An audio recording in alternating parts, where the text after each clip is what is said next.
वाले सभी सुरक्षा बलों को, बंगाल सरकार के सभी कर्मचारियों को और बंगाल पुलिस को भी हृदयपूर्वक अभिनंदन देना चाहता हूं कि आपने जो काम किया है इससे विश्व भर में लोकतंत्र का मैसेज गया है। 23 जिलों में से 20 जिलों में भाजपा नंबर 1 पार्टी बनी है। एक भी जिला ऐसा नहीं है जहां हमारा विधायक नहीं है। पूर्व मेदिनीपुर 16 की 16 भाजपा, झारग्राम सभी सीटें भाजपा, पुरुलिया सभी सीटें भाजपा, बांकुड़ा सभी सीटें भाजपा, दार्जिलिंग, कलिम्पोंग, जलपाईगुड़ी, अलीपुरद्वार सभी सीटें भारतीय जनता पार्टी जीती। और आप लोग तो जीते हो, मेरे लिए बहुत आनंद का विषय है, मगर भवानीपुर की जनता का भी मैं बहुत बहुत धन्यवाद करना चाहता हूं। शुभेंदुदा ने गत चुनाव में दीदी को नंदीग्राम में हराया था। मैंने दीदी का एक इंटरव्यू देखा था, वो कहती थी मैं इनके गढ़ में लड़ने के लिए चली गई। दीदी इस बार तो शुभेंदुदा ने आपके घर में आकर हराया है। मैं भवानीपुर की जनता का भी बहुत बहुत हृदयपूर्वक धन्यवाद करना चाहता हूं। मित्रों, इस जीत का महत्व भारतीय जनता पार्टी के लिए पार्टी के विस्तार तक सीमित नहीं है। इस जीत का महत्व हमारी आइडियोलॉजी के एक्सपांशन तक सीमित नहीं है। ये जीत का महत्व भाजपा एनडीए का 21वां राज्य आए इस तक महत्व नहीं है। ये जीत का महत्व है, ये जीत ने राष्ट्रीय सुरक्षा में जो सबसे बड़ा छिद्र था उसको भरने का काम किया है, वो महत्वपूर्ण है। भारतीय जनता पार्टी का वादा है बंगाल की जनता को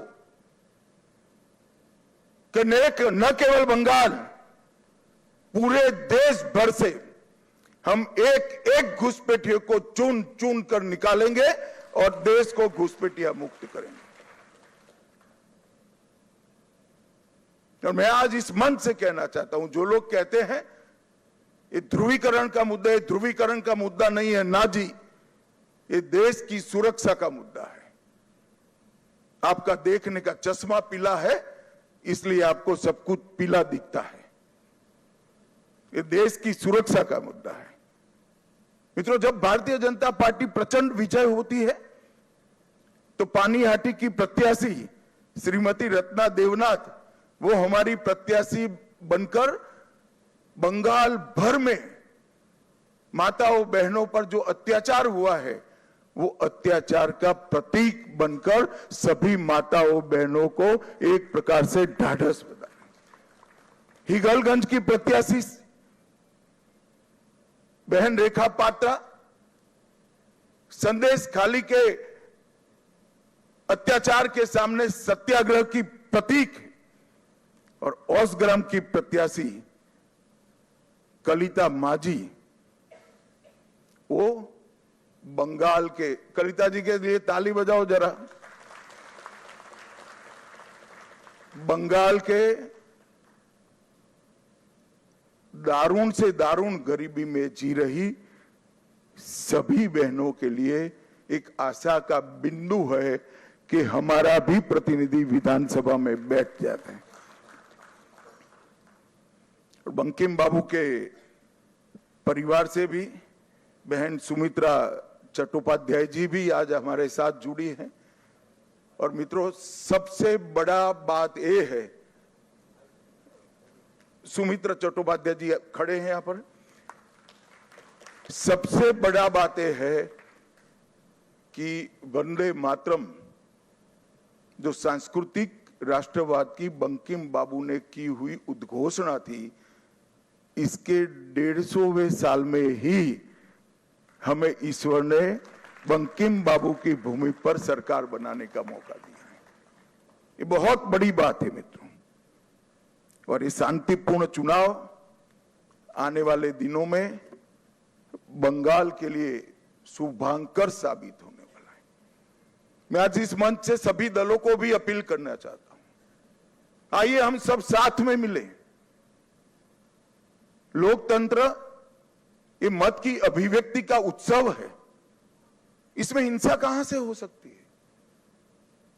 देश के सभी राज्यों में हिंसा समाप्त हो चुकी है और भारतीय जनता पार्टी की विशेष जिम्मेदारी है, साथ में सभी दलों का सहयोग भी चाहिए कि ये सरकार बनने के बाद किसी भी चुनाव में घपलेबाजी और हिंसा का समाचार देश भर में पहुंचे नहीं। ये हमारी जिम्मेदारी है मित्रों, और इसी के लिए हमें मैंडेट मिला है।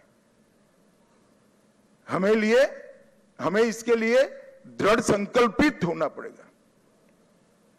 भारतीय जनता पार्टी के कार्यकर्ताओं की एक धैर्यपूर्ण साधना के कारण ही आज ये सिद्धि भारतीय जनता पार्टी को प्राप्त हुई है। हम जहां जहां शासन में आए वहां चुनावों में पारदर्शिता लाए हैं। जहां जहां हम शासन में आए वहां पर हिंसा मुक्त चुनाव हमने कर दिखाए हैं, और ये हम सबकी जिम्मेदारी है कि आने वाले समय में जनता का मत भय के बगैर अभिव्यक्त हो पाए, ऐसा वातावरण हमें बनाना चाहिए। और मैं आज इसमें सभी दलों का सहयोग भी मानना चाहता हूं। मित्रों, आज मैं कांग्रेस पार्टी की भी बात करना चाहता हूं। कई साल से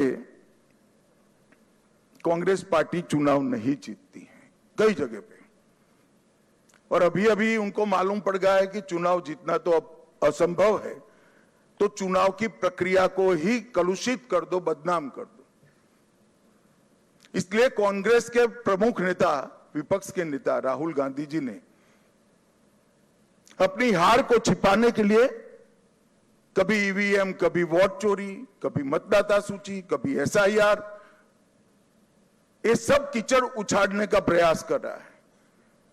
मगर मैं आज कांग्रेस पार्टी को कहने आया हूं कि हम तो 14 से आए हैं, हम तो 2014 से शासन में आए हैं। तमिलनाडु में 1967 से आपका कोई सीएम नहीं बन पाया, ये सभी वोट चोरी थी क्या? पश्चिम बंगाल में 49 साल से आपका सीएम नहीं बना है, वो सभी वोट चोरी थी क्या? सिक्किम में 82 साल से आपका 42 साल से आपका सीएम नहीं बना है, बिहार में 36 साल से नहीं बना है, गुजरात में 30 साल से नहीं बना है, ओडिशा में 26 साल से नहीं बना है, नागालैंड में 23 साल से नहीं बना है, महाराष्ट्र में 12 साल से नहीं बना है। अगर ये सभी वोट चोरी है तो वोट चोरी करने वाले तो आपके साथ बैठे हैं भाई। आज सारे इंडिया अलायंस के सदस्य बने हैं। मैं तो मानता हूं कि कांग्रेस पार्टी ने अपनी हार के लिए आत्मचिंतन करने की जरूरत है। देश की जनता राहुल गांधी को नेता बनने के बाद सैन हर जगह कांग्रेस के खिलाफ मैंडेट दे रही है, और राहुल जी के नेतृत्व में ही इंडिया अलायंस फिर से टूटने की शुरुआत भी हो गई।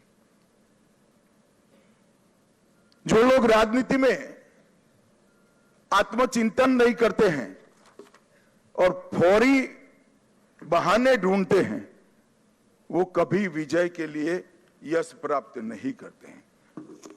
भाइयों बहनों, आज का विजय पूरे पूर्वी भारत के लिए बहुत महत्वपूर्ण। 2014 में प्रधानमंत्री जी ने कहा था कि पश्चिम और पूर्व दोनों का विकास एक समान होना चाहिए, और आज अंग, बंग, कलिंग और असम, एक प्रकार से पूरी बंगाल प्रेसिडेंसी आज भारतीय जनता पार्टी के ध्वज के नीचे आ गई है। और जिन लोगों ने पूर्वी भारत को विकास से महरूम रखा, उनको सत्ता से बेदखल करने का काम पूरे पूर्वी भारत ने किया है। मैं बंगाल की बात करूं तो बंगाल में ममता जी के 15 साल में एडमिनिस्ट्रेशन का पूरा राजनीतिकरण हो गया। सारे एडमिनिस्ट्रेशन के प्रमुख अंग उपांग राजनीतिकरण हो गए उनका, और राजनीति का अपराधीकरण कर दिया। तो एक प्रकार से पूरे बंगाल में सुशासन आए ऐसी व्यवस्था ही नहीं। मैं फिर से दोहराना चाहता हूं, ममता जी के शासन में एडमिनिस्ट्रेशन का राजनीतिकरण हुआ।